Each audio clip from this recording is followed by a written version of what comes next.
Oy, sabaw! At day in my life as alaagan, nakabingwitag sa bawanan.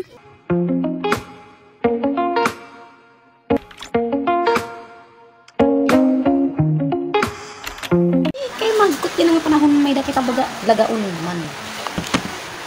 Sakto ba din pagpalitan akong palis nga baga mauran-uran yan na. Magpapapasa na liwat kita. Dito di lalagaon tayo mga kasangkay buto-buto. Namingwitiya di na kakrasadahan nakabiling yung kwarta. Kaya pag sudu-sudu ka muha ko ang kakrasadahan para makabiling ka mong kwarta para may danilang lagaon. Ay! Oy! Para di na mayang makasangkay ada ng mga panakot ito niya. Dino.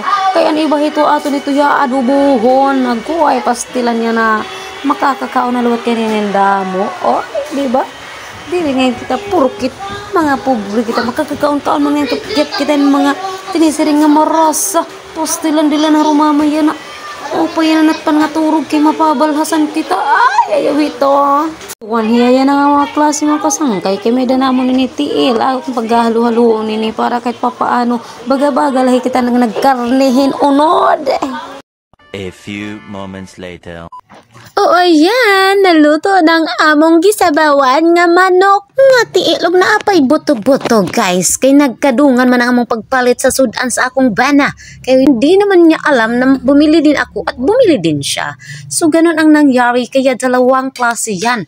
May paan na sinabawan at may buto-buto gyapon. Pura ra gyapon baw ka na ang lauya ang atong gisudan karong gabi uhuna. Hindi ko makakagat eh. Kagat. Dako. Ha?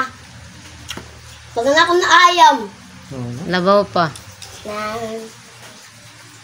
Reklamo dong kay mong ngipon daot na mo na kay hindi marunong mag-alaga ng ngipin kaya hindi ka makakitket. This is the excitement part of my life.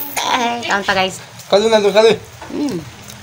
Tapos pagdaran tagtaran. Sakto Ricardo lang niya na.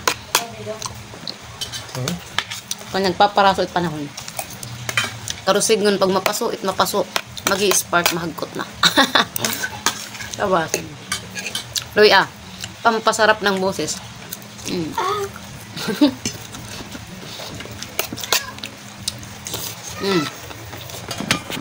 Ito ay ero. Tao iba nimo. May kabaw. Pero kanjing. Ay, agad makuha niya. Nangaw, kaya hindi magaling asa. Yung mga panahon.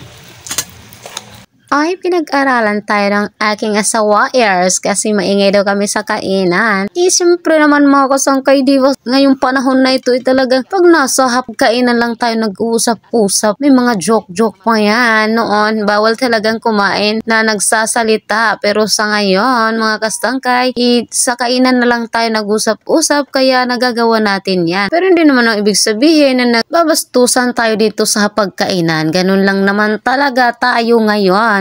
Noon, hindi pwede. Pero hindi naman nagsabihin na wala naman tayong disiplina o respeto dito sa pagkain natin. Pag ganun talaga mga kasangkay yung asawa ko minsan, kaya nagkakaroon siya ng kontra sa lahat ng mga ginagawa ko o mga minsan ginagawa ko.